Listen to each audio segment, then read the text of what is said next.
نحمده ونصلي ونسلم على رسوله النبي الأمين المكين الكريم الرؤوف الرحيم. أما بعد، قال الله تبارك وتعالى في كلام مجيد: إن هذا القرآن يهدي للتي هي أقوم. آمنت بالله صدق اللہ العظیم.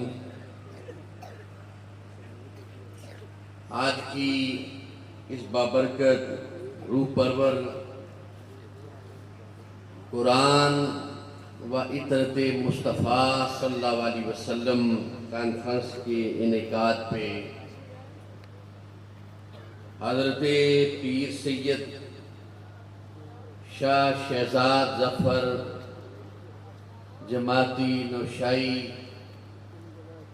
دامت برکاتہم قدسیہ کو ہدیہ تبریک پیش کروں گا. اس کے ساتھ آج عقیدہ اہل سنت کے اظہار کے لیے عظیم الشان کانفرنس کے اسٹیج پہ جلوہ فروز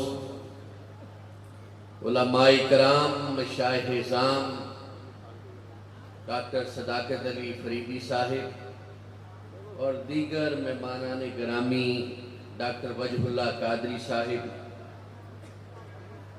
اور ہمارے ڈاکٹر علامہ خالد مصطفی صاحب، منہاج القرآن علماء کونسل ضلع شیخوپورہ کے صدر اور دیگر طریق منہاج القرآن کے ضلع شیخوپورہ کے عہدیداران، السلام علیکم ورحمۃ اللہ وبرکاتہ.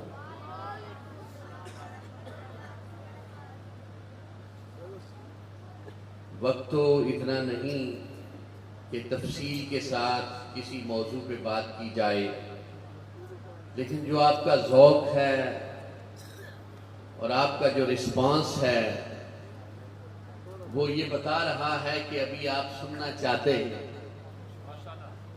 لیکن ڈاکٹر صداقت فریدی صاحب ایک محقق طالب دین بھی تشریف فرما ہیں، انہوں نے بھی گفتگو کرنی ہے. میں حضور تاجدار کائنات صلی اللہ علیہ وسلم کا ایک فرمان عالی شان، آپ نے فرمایا: یا ایھا الناس انی قد ترکت فیکم ما ان اخذتم بہ لن تضلوا، کتاب اللہ و عطرتی. حضور تاجدار کائنات صلی اللہ علیہ وسلم نے فرمایا کہ لوگوں، میں تمہارے درمیان دو چیزیں چھوڑے جا رہا ہوں. ایک کلام الہی قرآن مجید اور دوسری عطرتی میری اہل بیت اطہار. فرمایا کہ جو ان دونوں کے ساتھ جڑا رہا، جس نے ان کا دامن تھامے رکھا، وہ کبھی گمراہ نہیں ہوگا. قرآن اور اہل بیت اطہار، یہ دو حضور تاجدار کائنات صلی اللہ علیہ وسلم چیزیں آپ کو دے کے جا رہے ہیں.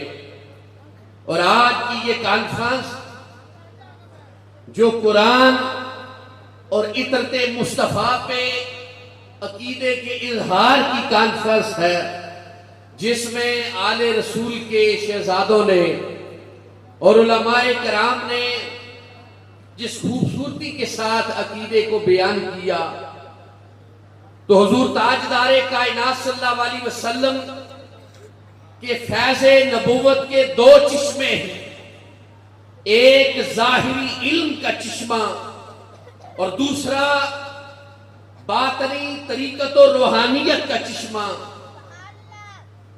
جو ظاہری فیض نبوت ہے اس کے بارے میں فرمایا: انا مدینۃ العلم وعلی بابها. فرمایا کہ ظاہری جو میں تمہیں خیرات علم علم عطا کر رہا ہوں، اس کا میں شہر ہوں اور علی دروازہ ہے۔ جو میری بارگاہ سے قرآن کا علم حاصل کرنا چاہتا ہے وہ در علی کے ذریعے آ کے حاصل کرے گا۔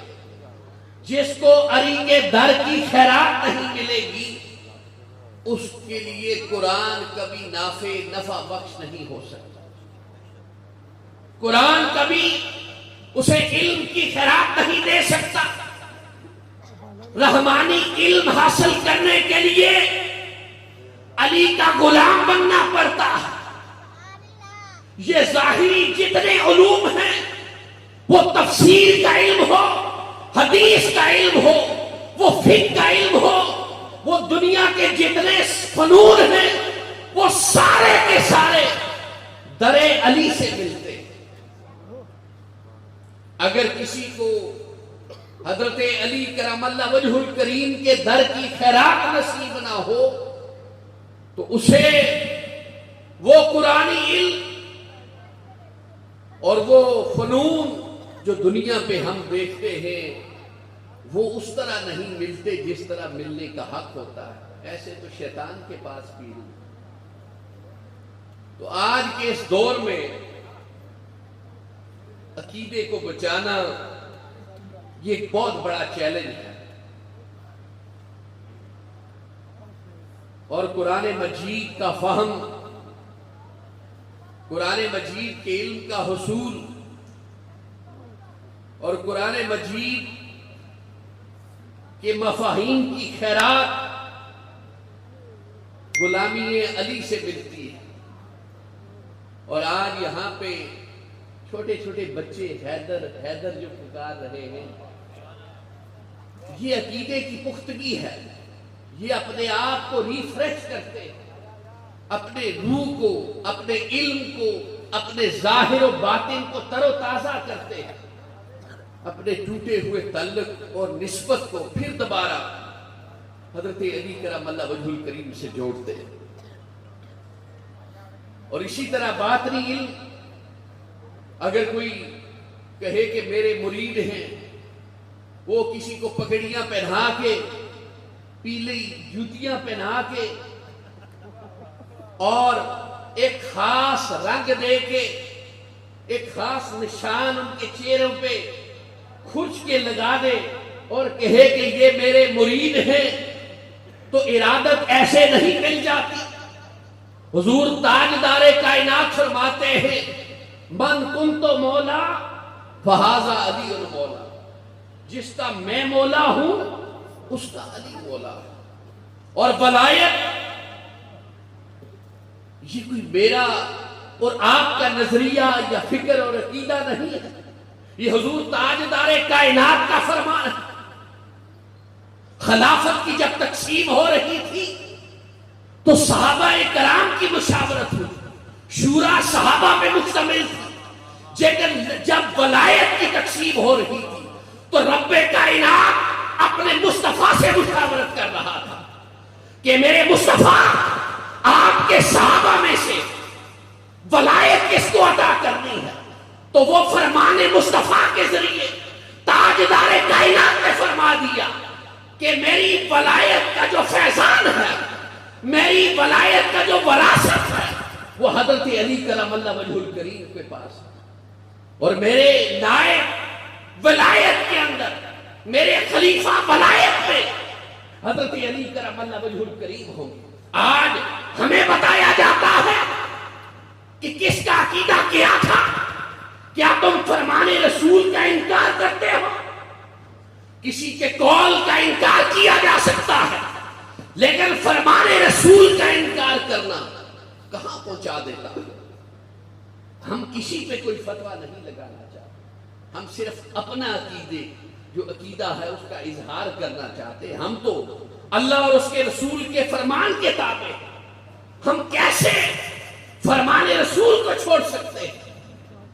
اور حضور نے فرمایا کہ کوئی سلسلہ قادریہ کا ہو، نقش بند کا ہو، سور ورد کا ہو، سلسلہ چشت کا ہو، اسی میں سلاسل طریقت کا وہ فرد ہوگا جب تک اس کی نسبت، اس کا تعلق بارگاہ علی سے پختہ نہیں ہوگا، اس کو روحانی فیض نہیں ہے۔ نعرہ تکبیر، نعرہ رسالت، نعرہ رسالت، نعرہ حیدری، نعرہ حیدری، مسلک حق اہل سنت والجماعت، منہاج القرآن، علماء کونسل۔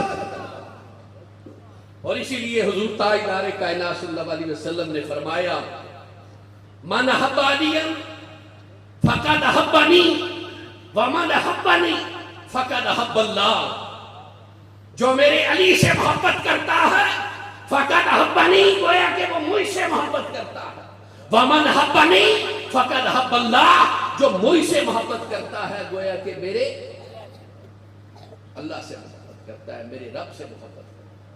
ومن ابغض علیا فقد ابغضنی، جو میرے علی سے بغض رکھتا ہے فقد ابغضنی، گویا کہ وہ مجھ سے بغض رکھتا ہے، ومن ابغضنی فقد ابغض اللہ۔ یہ عقیدہ ہمیں حضور تاجدار کائنات صلی اللہ علیہ وسلم نے سکھایا۔ تو آج کیسے حضور کو ماننے والا، حضور کا عاشق اس عقیدے کو پسے پش ڈال سکتا ہے؟ تو آج ہمارے عقائد جب گرد آلود ہو چکے تھے، اتنا وقت ہی کہ ہم کسی ایک چیز کو ڈیٹیل کے ساتھ بیان کریں، تو آج یہ بڑا نازک دور ہے۔ آج کوئی اپنی پیری مریدی کو چمکانے کے لیے، کوئی اپنے جھوٹے مفتی اجارہ داری، فتوہ بازی کی اجارہ داری کو چمکانے کے لیے اہل سنت کے عقیدوں کو گرد آلود کر رہا ہے۔ تو ایسے موقعوں کے اوپر ہم سلام عقیدت پیش کرتے ہیں۔ میرے ملت کو ابھی چلیں گے کہ جنہوں نے سب مشائخ سادات کو ایک پلیٹ فارم پہ اکٹھا کیا۔ پہلے صرف منہاج القرآن والے تھے جو پتھر بھی کھاتے تھے، گالیاں بھی کھاتے تھے، جو فتووں کا مقابلہ بھی کرتے تھے۔ اب ہمیں تھوڑا سا حوصلہ ملا کہ اب تقسیم ہو گیا یہ کام، اور یہ بھی پتا چلا کہ یزید کے ماننے والے، یزید کی فکر اور تعلیم کے پیروکار نہ کسی عالم کو چھوڑتے ہیں، نہ آل رسول کے شہزادوں کو چھوڑتے ہیں۔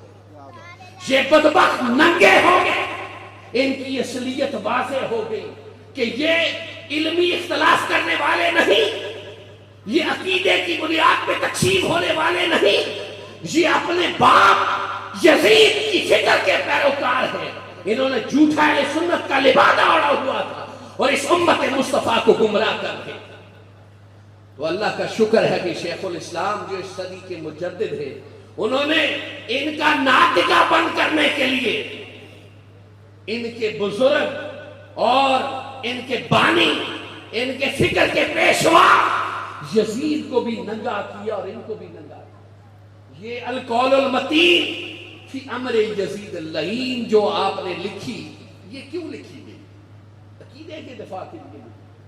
اور یہ عقیدے پہ جب ایسا نازک وقت آن پہنچا تھا کہ ایک ملک پاکستان کا ایک معتبر عالم دین، ایک مفتی اعظم جو اہل سنت کو گمراہ کر رہا تھا اور ٹی وی چینل پہ بیٹھ کے یہ کہتا ہے، میں نے آج تک کوئی ایسی کتاب نہیں دیکھی کہ جس کے اندر یزید براہ راست قتل حسین میں جو ہے وہ شریک ہو یا اس کو مورد الزام ٹھہرایا گیا ہو، تو اس لیے میں اس کو کیسے ملزم ٹھہرا سکتا ہوں؟ یہ ٹی وی چینل پہ بیٹھ کے ایک شخص کہتا ہے، اور یہ بات شیخ الاسلام کو بڑی ناگوار ہوئی۔ اب اہل علم کا یہ شیوا طریق اور انداز ہوتا ہے کہ جب بھی بدعقیدگی ہو، جب بھی ایسی کوئی سازش، کوئی لعنت یا کوئی ایسا چیلنج امت کے سامنے ہو تو وہ اس کا جواب دیتے ہیں۔ آپ نے 2 سال اس پہ محنت کی، 2 سال اس سوال کے اوپر کوشش کی، کاوش کی اور کام کیا۔ الحمدللہ 2 سال کے بعد آپ نے القول المتین یہ کتاب لکھی اور ان بدبخت بدعقیدہ یزید کے پیروکاروں کو بتایا کہ 1300 سالہ تاریخ اسلام کو اٹھا کے دیکھو، 250 آئمہ حدیث، آئمہ فقہ، اور آئمہ عقائد اور آئمہ فتاوی کو اٹھا کے دیکھو، انہوں نے ایک ہی بات کی ہے کہ یزید کافر تھا، یزید لعنتی تھا، اور یزید قاتل ہے امام علی مقام کا۔ اب وہ کہتا ہے کہ ہمارے پاس کوئی ایسی دلیل نہیں، تو شیخ الاسلام نے اس القول المتین کے 15 باب بنائے۔ 15 بابوں میں آئمہ پہلے درجے کے جو آئمہ تھے، محدثین، فقہا، مفتیان جو تھے، ان کی جو 250 پہلے درجے کی کتب تھی وہ اس کتاب میں شامل کر دی۔ پھر آپ نے اس کے باب نمبر 8 کے اندر یہ ثابت کیا کہ جو صحابہ کرام، تابعین اور تبع تابعین نے بھی یہ پہلے سے حضور تاجدار کائنات کی بارگاہ میں رہنے والے لوگوں نے اس بات کی پیشن گوئی کر دی تھی کہ یہ بدبخت لعین آل رسول کا قاتل ان کا قتل کرے۔ اور پھر اس کے بعد اس کے باب نمبر 9 کے اندر آپ نے 200 آئمہ کے دلائل دیے، 200 آئمہ کی تصریحات کو پیش کیا، اور آپ نے یہاں پہ اس کتاب میں بیان کر دیا کہ ان کے نزدیک اس کے اوپر لعنت بھیجنا جائز ہے۔ اور پھر آپ نے اسی کتاب کے باب نمبر 10 کے اندر یہ بات بیان کر دی کہ تاریخ اسلام کے 25 جلیل القدر آئمہ جو عقائد کے امام اپنے دور کے کہلاتے تھے، انہوں نے کہا کہ صرف لعنت ہی نہیں بلکہ اس کا کفر بھی جو ہے وہ بھی لازم ہے۔ یہ ایک عام کتاب نہیں ہے، یہ ان بدبختوں کا جو اپنی پیری مریدی کو چمکانے کے لیے، اپنی جھوٹی اجارہ داری کو قائم کرنے کے لیے اہل سنت کو گمراہ کر رہے ہیں، ان کا ناک کا بند کرنے کے لیے یہ کتاب لکھی ہوئی۔ اور اس کے جو صفحات ہیں وہ تقریباً یہ 700 صفحات پہ مشتمل ہے، اور اس کے جو اعلیٰ ایک درجے کے، پہلے درجے کے جو حوالے ہیں، ڈاکٹر صاحب موجود ہیں، انہوں نے بڑا علمی کام کیا ہے، یہ جانتے ہیں جب میں یہ بات کر رہا ہوں کہ پہلا درجہ، دوسرا درجہ، تیسرا درجہ، جب ہم آئمہ کی بات کرتے ہیں تو یہ ٹرم ہوتی ہے دین اسلام کے اندر، اصول دین کے جب ہم لوگ بیان کرتے ہیں، پہلے، دوسرے، تیسرے درجے کے محدثین بھی ہیں، فقہا بھی ہیں، مفسرین بھی ہیں، مورخین بھی ہیں، مفتیان بھی ہیں، آئمہ بھی ہیں، ان کے درجات ہیں۔ جب ہم پہلے درجے کی بات کرتے ہیں تو اہل علم کو سمجھ آ جاتی ہے کہ پہلے درجے کے کون کون ہیں۔ جب ہم دوسرے درجے کی بات کرتے ہیں تو یہاں شیخ الاسلام نے جو سب سے بڑا علمی اور تحقیقی کام کیا وہ یہ کیا کہ پہلے درجے کے آئمہ کو شامل کیا، دوسرے، تیسرے اور چوتھے درجے کے آئمہ کی ضرورت ہی نہیں پڑی۔ انہوں نے ہی یہ اپنی تصریحات کے اندر یہ بات بیان کر دی ہے کہ وہ بدبخت لعین کافر ہے۔ اب اس کے کفر کے اوپر اب ہوا کیا، جب یہ کتاب آ گئی تو لرزہ طاری ہو گیا یزید کے پیروکاروں کے حلقوں کے اندر۔ اب وہ جواب تو نہیں دے سکتے، اگر جواب دیتے ہیں تو وہ جو لبادہ اڑا ہوا انہوں نے اہل سنت کا، وہ جو اسلام کا لبادہ اڑا ہوا ہے وہ اتر جاتا ہے، اور ان کا بہانت اور مکروہ چہرہ ننگا ہو جاتا ہے۔ اب وہ بدبخت جواب نہیں دے رہے، اب وہ کردار کشی کرتے ہیں، اب وہ سازشیں کرتے ہیں۔ جیسے کل میں ایک یوٹیوب پہ ایک دیکھ رہا تھا، ایسے فیس بک پہ آیا میرے سامنے ایک کلپ، ایک مولوی کہہ رہا ہے اپنا پیر منور شاہ صاحب جماعتی کے بعد ایسے چیخ چیخ کے کہہ رہا تھا کہ وہ ایک سید تھا، اس نے سارے سیدوں کو اکٹھا کر دیا، یہ ایسے جیسے کہ ماتم کر رہا تھا، بدبخت جیسے پاگل ہو رہا تھا، ایسے اس کو یہ بھی نہیں پتا چل رہا تھا کہ میں سامنے اکیلا بیٹھا ہوں، کوئی سن بھی نہیں رہا، لیکن دیوانہ مجنوں بن کے ایسے باتیں کر رہا تھا۔ اتنی تکلیف ہے یزید کے حلقوں کے اندر، اس کے پیروکاروں میں جو ہے نا اس وقت طوفان بپا ہوا ہے کہ اہل بیت کے شہزادے سارے کے سارے اکٹھے ہو گئے، ایک سٹیج پہ بیٹھتے، سب کو یکجا کر رہے ہیں، اور حسینی فکر کی حامل جو لوگ ہیں وہ یکجا ہو کے اس فکر کو آگے پرموٹ کر رہے ہیں۔ تو الحمدللہ منہاج القرآن اس صدی کی تجدیدی تحریک ہے۔ جب بھی کوئی چیلنج، کوئی فتنہ، کوئی سازش ہوتی ہے اسلام کے خلاف، ہمارے عقیدے کے خلاف، اس کا جواب دینا ہم اپنا فرض سمجھتے ہیں۔ علمی فریضہ سمجھتے ہیں اور منہاج القرآن اس کو ادا کرتا ہے۔